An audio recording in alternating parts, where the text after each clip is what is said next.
Êxodo, capítulo 20, verso 8. Lembra-te do dia do sábado para o santificar. João, capítulo 5, verso 16 e 17. E por esta causa os judeus perseguiram Jesus e procuravam matá-lo, porque faziam estas coisas no sábado. E Jesus lhe respondeu: Meu Pai trabalha até agora, eu trabalho também. Mateus capítulo 12, versos 11 e 12. E lhe disse: Qual dentre vós será o homem que, tendo uma ovelha, se num sábado ela cair numa cova, não lançará a mão dela e a levantará?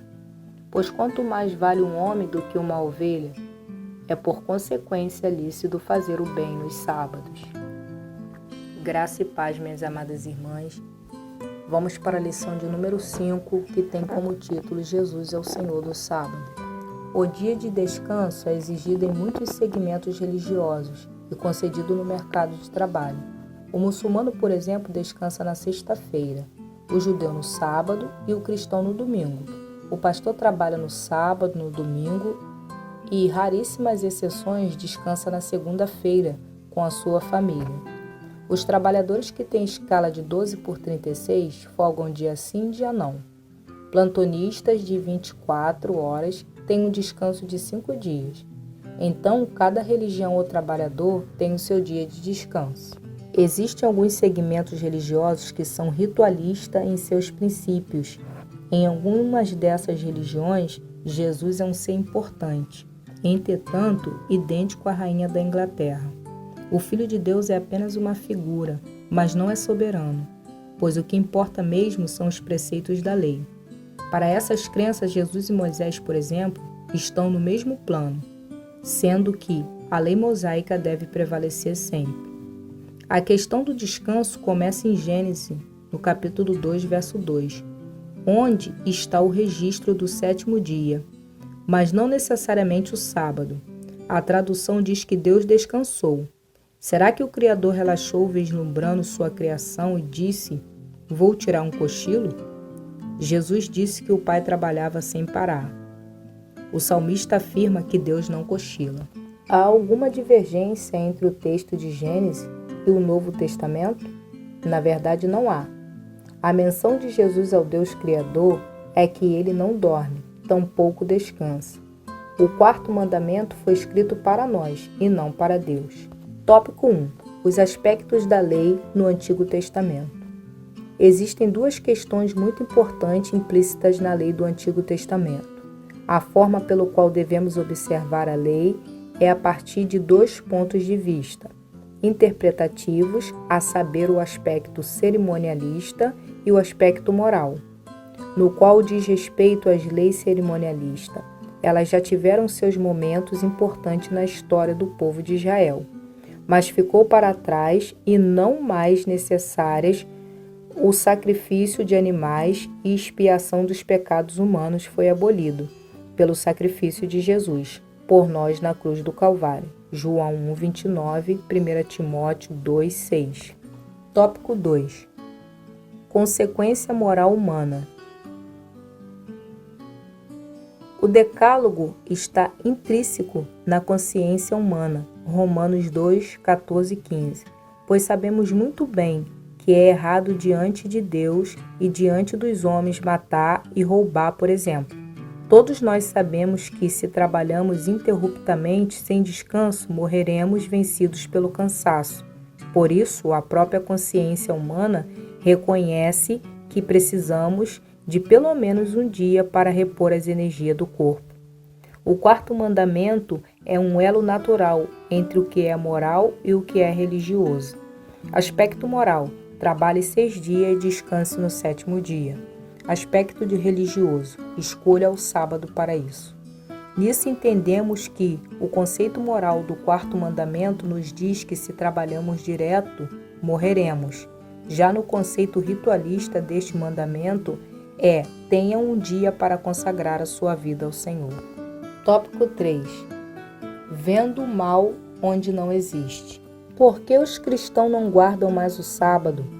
Quando foi que esta cerimônia foi extinta?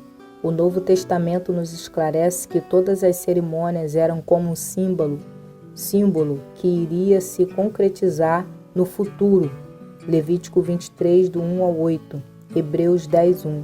Compreendemos que um dia as cerimônias não seriam mais necessárias, bem como o sábado, a Páscoa, não celebraremos mais Páscoa dos judeus, mas a ressurreição de Jesus. Por ocasião da Páscoa, primeiro fruto, festa dos tabernáculos. Todas estas fizeram parte da antiga aliança. Nisto compreendemos que as festas e cerimônias não teriam mais sentido de existir. Findaram-se os aspectos cerimoniais destas, mas não os aspectos morais. Vejamos. Oséias 2:11. Deus já comunicava ao seu povo que cessaria as cerimônias. Hebreus 8, versos 6, 7 e 13. Estamos na nova aliança. A grande pergunta ainda na atualidade é: por que será que se fica claro que as cerimônias foram extintas, apenas o sábado ainda gera dúvida e é respeitado por alguns segmentos religiosos? Fica claro que, se estamos em uma nova aliança, então as cerimônias também são outras. Tópico 4. A igreja e o dia do descanso, Shabat. O início da caminhada da igreja primitiva, alguns irmãos ainda sacrificavam animais e iam ao templo de Jerusalém. As cerimônias deixaram de existir por causa de dois fatos importantíssimos: a ressurreição de Jesus e o derramado do Espírito Santo no Pentecostes. No decorrer da história da igreja primitiva, vamos identificando que o domingo passou a ser o dia do Senhor. Observe que quando o apóstolo Paulo esteve em Troade, foi exatamente em um domingo que ele pregava aquele povo e ainda ministra a ceia do Senhor. Atos 27. Foi se tornando um hábito, algo muito comum. Os primeiros crentes se reuniram para prestar culto ao Senhor Jesus sempre aos domingos. 1 Coríntios 16, do 1 ao 2. Por isso entendemos que o dia do Senhor é o domingo e não mais o sábado. Tópico 5. Jesus é o Senhor do sábado e de tudo que há na criação. Durante o seu ministério terreno, o Senhor Jesus demonstrou ser soberano a tudo. O Filho de Deus subjugou a natureza, revolta, os demônios e os planos de Satanás. Jesus foi superior às enfermidades. Cristo foi maior que a vida e a morte. E por que não seria superior à cerimônia do sábado? Foi no sábado que, pelos ritos judaicos, nada poderia se fazer, que Jesus expulsou um demônio de um homem. Marcos 1, 21, 28. Curou a sogra de Pedro. Curou um paralítico junto ao tanque de Betesda. Curou um homem com uma mão deformada. Restaurou uma mulher aleijada. Curou um homem que tinha os braços e as pernas inchadas. Curou um cego de nascença. Para os judeus ritualistas da atualidade, o sábado é um fardo pesado, uma imposição pela religiosidade do sábado, nada se pode fazer. Jesus é o Senhor do sábado, do domingo e de todos os dias da semana. Jesus cita Davi que, um tempo de necessidade, comeu pães sagrados de que não era lícito comer. Mateus 12, versos 2 ao 8.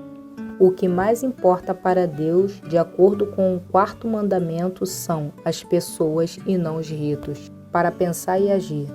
Trabalhamos 6 dias da semana para conquistar o nosso sustento e dedicarmos apenas um dia em consagração para conquistar o sustento pelas mãos de Deus. Será que se inventarmos essa disposição e Deus dispor seus cuidados a nós em apenas um dia, sobreviveríamos? Na sua opinião, qual o dia do Senhor? Apenas um domingo? Somente o sábado? Ou todos os dias devem ser dedicados ao Senhor? Quando suplicamos a Deus pelo pão nosso de cada dia, apenas no sábado não temos o direito de pedir? Viver em Jesus e através de Jesus é viver todos os dias como se fosse um Shabat. Graça e paz, minhas irmãs. Que Deus os abençoe. Até a próxima aula.